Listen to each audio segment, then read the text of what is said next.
धनंजय मुंडे, संजय बनसोडे, रुपाली चाकणकर, आपले आमदार सरोज आहिरे, माझ्या कळवण सुरगणाचे आमदार नितीन पवार, सूरज चव्हाण, देविदास पिंगळे, रवींद्र पवार, रंजन ठाकरे, विष्णुपंत म्हैसदुणे, निवृत्ती शेठ अरिंगळे, अशोक सावंत, प्रेरणाताई बलकवडे, कांचन जगताप, सोमनाथ बोराडे, प्रणाली कोहिळे, विक्रम कोवळे, सर्व उपस्थित मान्यवर, मी आता सगळ्यांची नावं घेऊन वेळ घेत नाही। माझ्या देवळाली विधानसभा मतदारसंघातील उपस्थित असणाऱ्या तमाम महिला भगिनी, बांधव, पत्रकार मित्र आणि माझ्या तरुण मित्रांनो, आज खरं तर आम्ही सगळ्यांनी राष्ट्रवादी काँग्रेस पक्षाच्या वतीनं जनसन्मान यात्रा सुरू केलेली आहे। थोडा उशीर झाला त्याबद्दल दिलगिरी व्यक्त करतो। माझ्या मायमाऊलींच्या करता, माझ्या भगिनी वर्गाच्या करता, माझ्या मुलींच्या करता ही योजना 21 ते 65 वयोगटातील महिलांच्या करता आहे। यामध्ये नाशिक सारखं एक महत्त्वाचं तीर्थक्षेत्र की उत्तर महाराष्ट्रातलं एक महत्त्वाचं शहर, नाशिकमध्ये अनेक प्रकारचा इतिहासाचे दाखले ह्या परिसराला लाभलेले आहेत।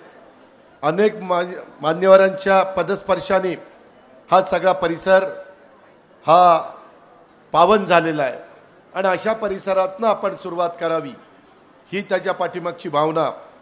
त्याच्यामध्ये एक धार्मिक स्वरूप आजच्या या यात्रेला आलेले आहे।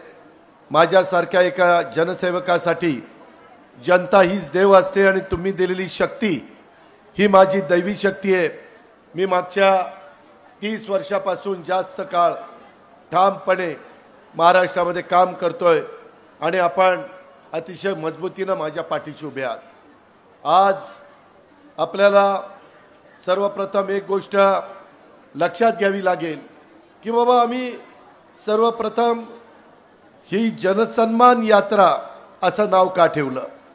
यावर्षीचा अर्थसंकल्प सादर करत असताना मायमाऊलींनो, माझ्या भगिनींनो, माझ्या मुलींनो, आम्ही जाणीवपूर्वक गरिबांना डोळ्यासमोर ठेवण्याचा प्रयत्न केला आहे। आम्ही विकासाला डोळ्यासमोर ठेवण्याचा प्रयत्न केला आहे।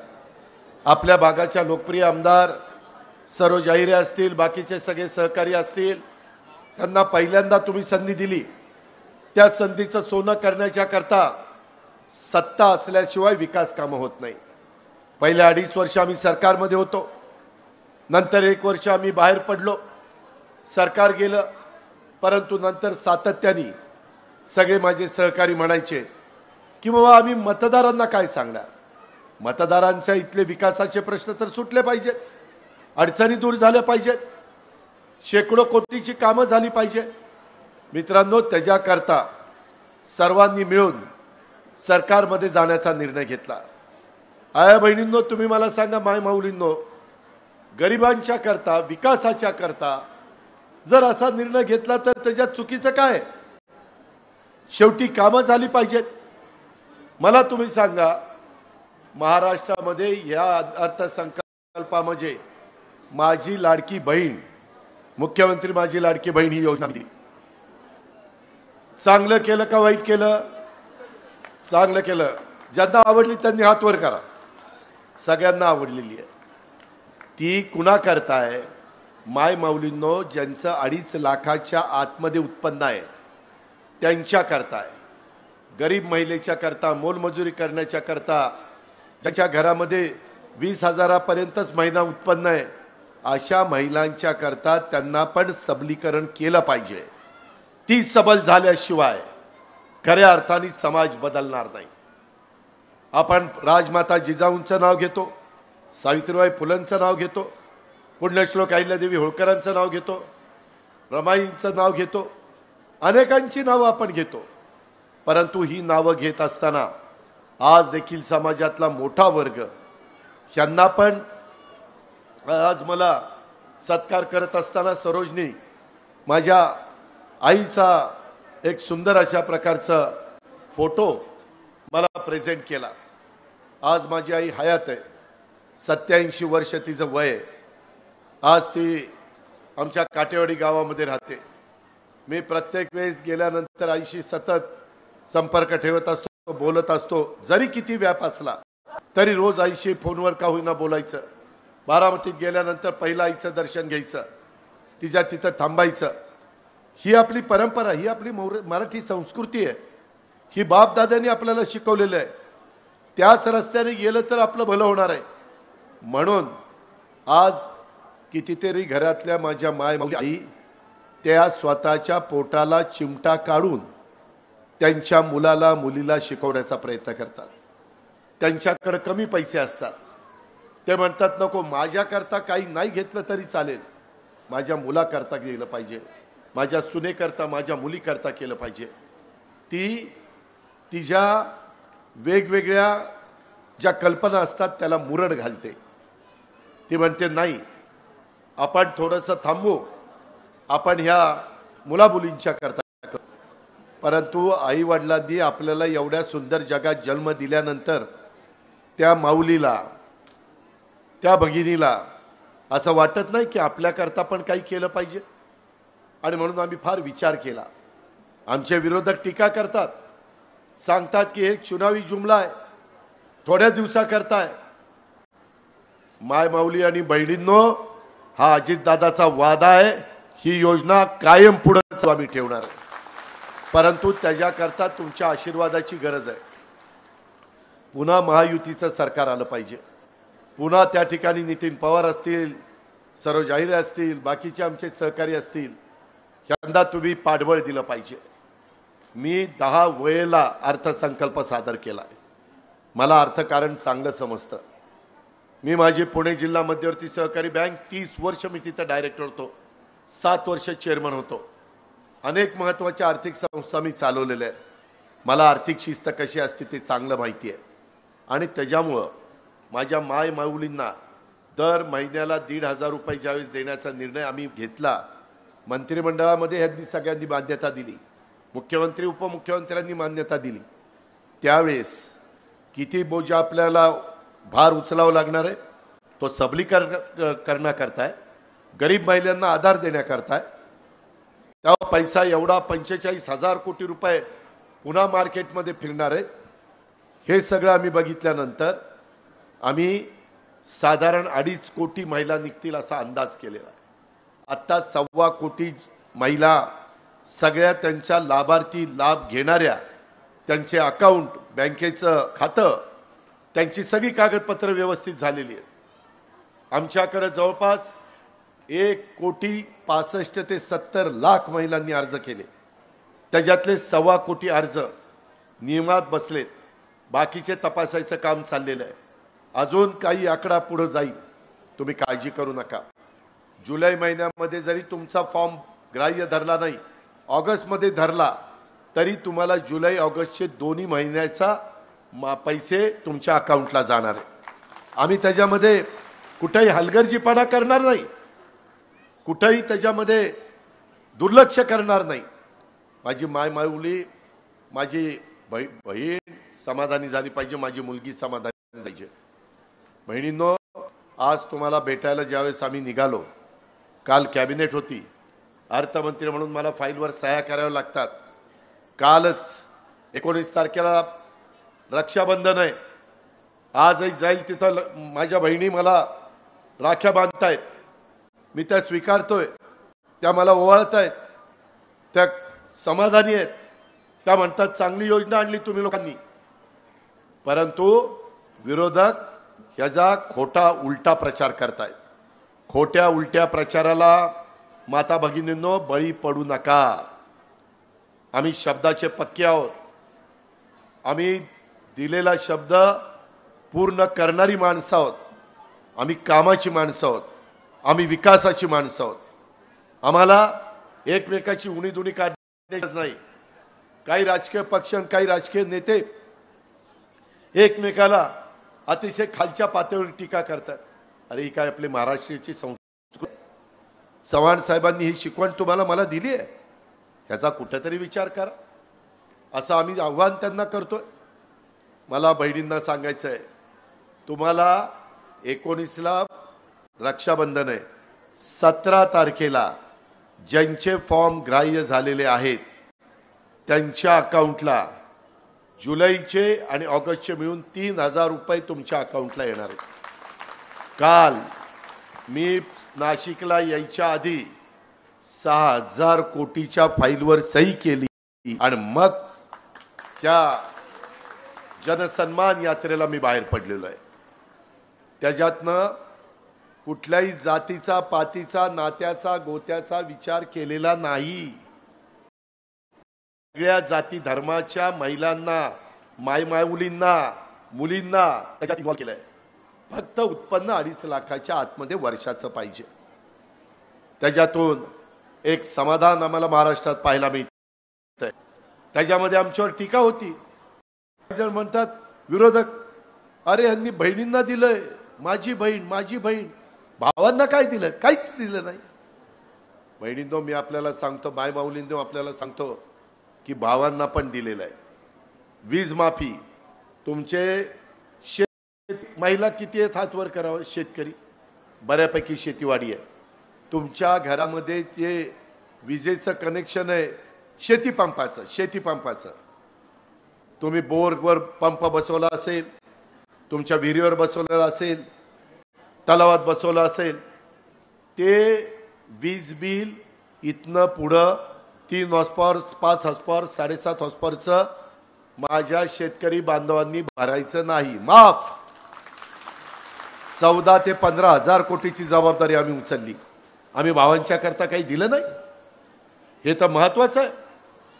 त्याची मोटार आता त्याला आकडे टाकावे लागणार नाही, थकलं म्हणून। ही एक चांगला निर्णय आहे। 5 वर्षाची ऑर्डर काढली, GR निघाला। एवढ्यावर आम्ही थांबलो नाही। त्यांच्या दुधाला, गाईच्या दुधाला, त्यांच्या म्हणजे गाईच्या दुधाला, त्या गाईच्या दुधाला त्यांना अधिक 5 रुपये अनुदान, प्रोत्साहन, इन्सेंटिव्ह हा आम्ही देण्याचा निर्णय घेतला। हाही आमच्या भावंडांच्या करता नाही घेतला। आज त्याच्यातनं त्यांच्या संसाराला हातभार लागणार नाही। त्याचा दूध उत्पादनाचा व्यवसाय पुन्हा सुरळीत चालणार नाही। आम्ही त्या ठिकाणी घेतला। त्याच्या संदर्भामध्ये पुढे जात जात अनेक प्रकारे युवक युवतींची सारखी मोठी आहे, त्यांच्याकरता देखील आम्ही प्रशिक्षणार्थींच्या करता आम्ही निर्णय घेतला, त्यांना स्टायपंड देण्याचा। 12वी पास असणारी मुलं मुली, डिग्री घेतलेली मुलं मुली, डिप्लोमा घेतलेली मुलं मुली, त्यांना 6 महिन्याचा 1 वर्षाचं आम्ही स्टायपंड देणार आहोत। 6,000, 8,000, 10,000 त्यांनी त्याच्यात शिकावं। उद्याच्याला कुठं नोकरी लावायची म्हटलं तर ते म्हणेल की मला ह्या कारखान्याचा अनुभव आहे, त्याला आम्ही सर्टिफिकेट देणार सरकारचं की तो स्टायपंड तो पूर्ण केलेला आहे। त्याच्यावर तो चांगलं केलं तर त्याच कारखान्यात कामाला लागेल। जर त्या कारखान्यात गरज नसेल तर त्याच्या अनुभवाच्या जोरावर तो स्वतःच्या पायावर उभा राहील किंवा इतर कारखान्यामध्ये त्याला काम लागेल। आम्ही महाराष्ट्रात नवीन कारखानदारी आणतोय। टोयोटा किर्लोस्करचा कारखान्याचा करार परवा केला। जिंदालचा 2 कारखान्याचा 40,000 कोटीचा करार आपण केला। शेवटी माझ्या नाशिकचं चित्र केव्हा बदललं? महिंद्राचा कारखाना आल्यानंतर बदललं, इतर कारखाने आल्यानंतर बदललं। हे आम्हाला कळतंय। आम्ही काही फक्त ठराविक घटकाचा विचार करत नाही। राष्ट्रवादी काँग्रेस पक्ष, आमचं महायुतीचं सरकार हा सगळ्या समाजाचा विचार करतंय। हे सर्वसामान्यांचं सरकार आहे आणि त्या प्रकारे आपण या युवा युवतींच्या करता ती योजना आणलेली आहे। माझ्या महिला, इथं किती महिला घरामध्ये गॅस सिलेंडर वापरतात? हात वर करा।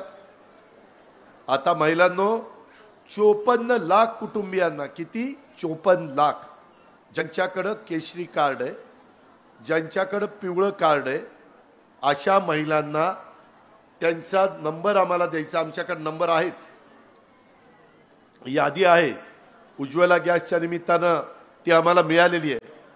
त्यांच्या अकाउंटला दरवर्षी 3 गॅस सिलेंडरचे पैसे सरकार तुमच्या खात्यामध्ये पोहोचवणार। तुम्ही वर्षातनं 3 सिलेंडर आमच्यातर्फे आमच्या भगिनींना भेट, ज्याच्यातनं तुम्ही कसर करा, त्याच्यातनं तुमच्या संसाराला हातभार लागेल. आमच्या ज्या मुली आहेत, मागासवर्गीय आणि आदिवासींच्या मुलींना कॉलेजचं शिक्षण फुकट आहे, परंतु ओबीसी, ओपन ह्या वेगवेगळ्या समाजातल्या त्याच्यात पण गरीब वर्ग आहे ना, त्यांच्या मुलींना कॉलेजचं शिक्षण घेताना फी परवडत नाही. डॉक्टरकीची फी, वकिलीची फी, इंजिनिअरिंगची फी, CAची फी, पायलटचं ट्रेनिंग घ्यायचं असेल तर मग काय करायचं. आम्ही ठरवलं की इतके दिवस त्या महिलांना आपण 50% 8 लाखाच्या आतमध्ये उत्पन्न असणाऱ्यांना आम्ही 50% त्या मुलीची फी भरायचो. आम्ही विचार केला, काही उदाहरणं आमच्या पुढे आली मायमाऊलींनो, की 50% राहिलेली रक्कम भरायला पण पालकांच्याकडे पैसे नव्हते आणि त्या मुलींना शिकायचं होतं.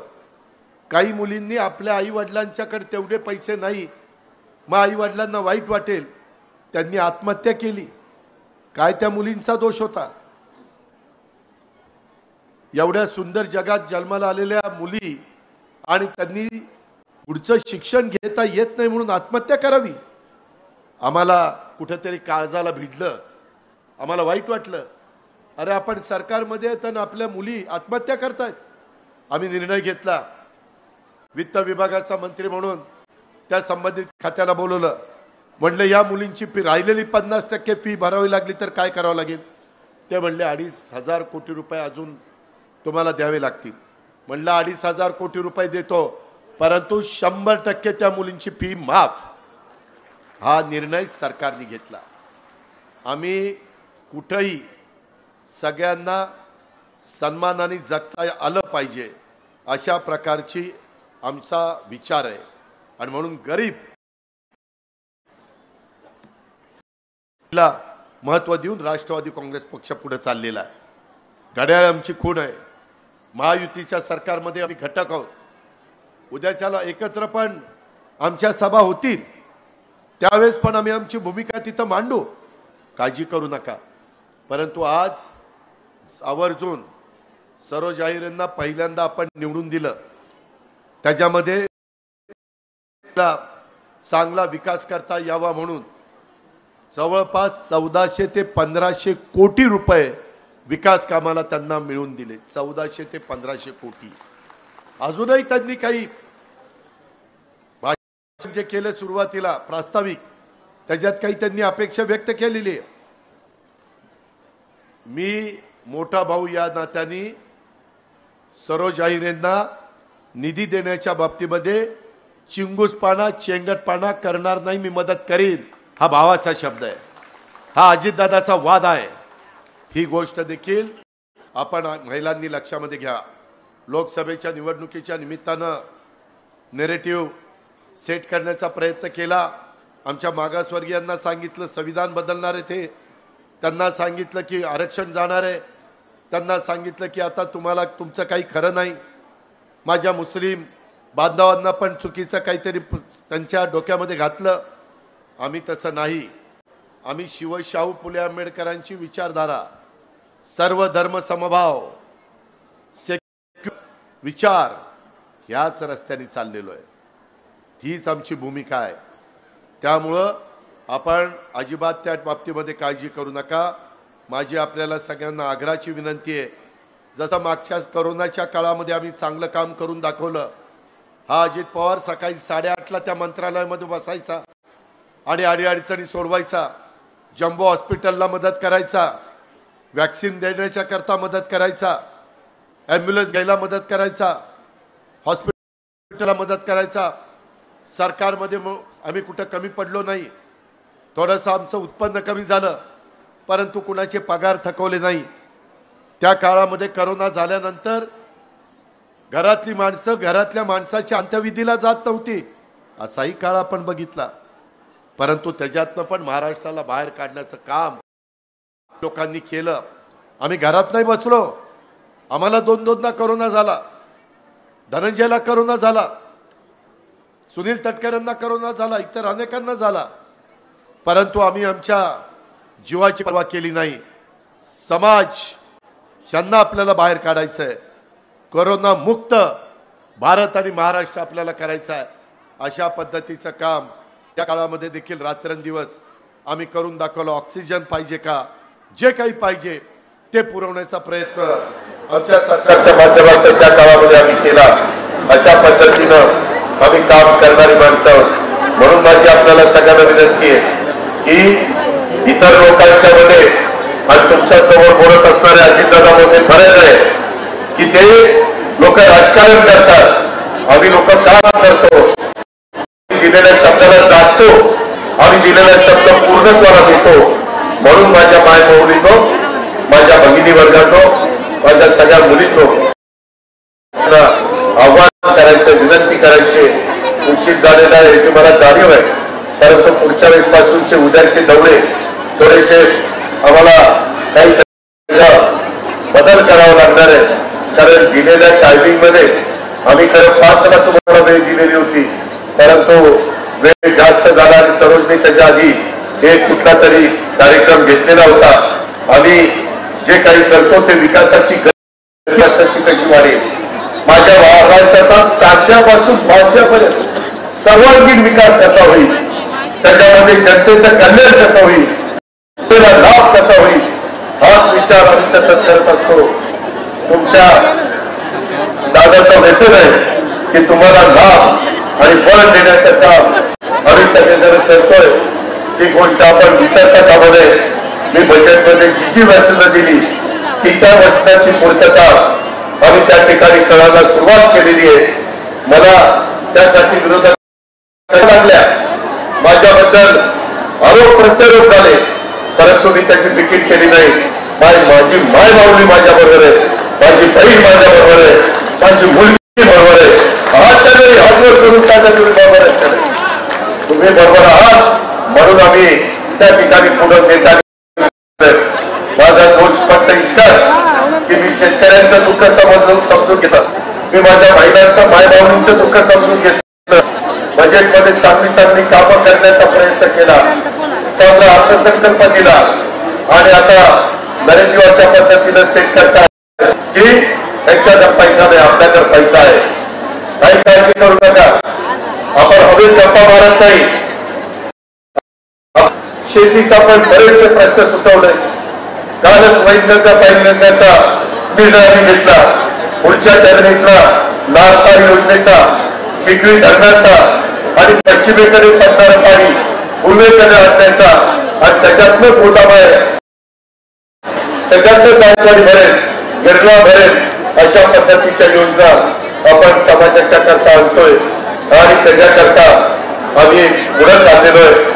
मग तुम्ही घरी जाऊन बाप्यांना सांगा, पुरुष मंडळींना सांगा, तुमच्या कारभाराला सांगा की अजित निरोप दिलाय तुम्हाला, इथून पुढं तुम्ही लाईटचं बिल, विजेचं बिल पुढचं भरायचं नाही आणि मागचंच घ्यायचं नाही, पुढे आपली शेतीवाडी चांगल्या पद्धतीने करायचा।